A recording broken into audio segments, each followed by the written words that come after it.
ദൈവത്തിനു സ്തുതി. 2025 ഒക്ടോബർ മാസം 16 സിറോ മലബാർ സഭയുടെ ആരാധനാ കലണ്ടർ അനുസരിച്ച് ഇന്ന് ഏലിയാ ശ്ലീവാമൂശക്കാലം മൂശ 2 വ്യാഴം.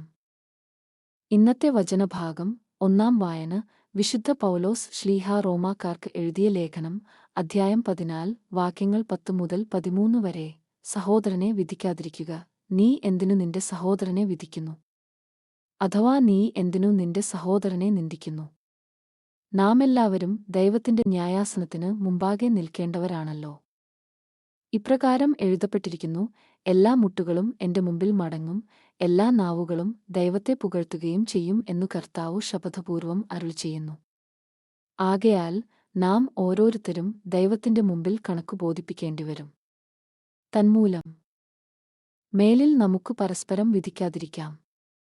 സഹോദരന് ഒരിക്കലും മാർഗതടസ്സമോ ഇടർച്ചയോ സൃഷ്ടിക്കുകയില്ല എന്നു നിങ്ങൾ പ്രതിജ്ഞ ചെയ്യുവിന്.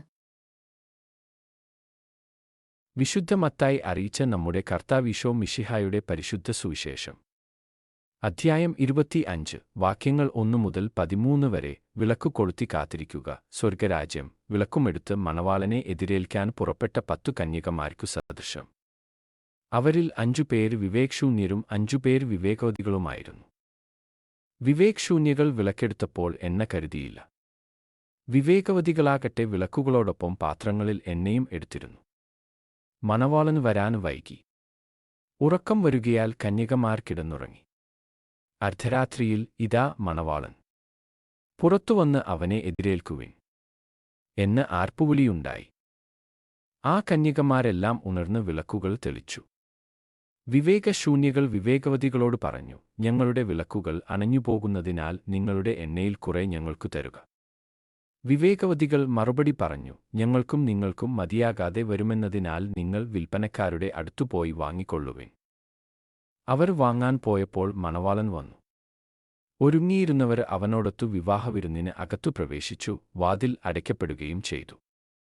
പിന്നീട് മറ്റു കന്യകമാർ വന്ന്, കർത്താവേ, കർത്താവേ, ഞങ്ങൾക്കു തുറന്നു തരണമേ എന്നപേക്ഷിച്ചു.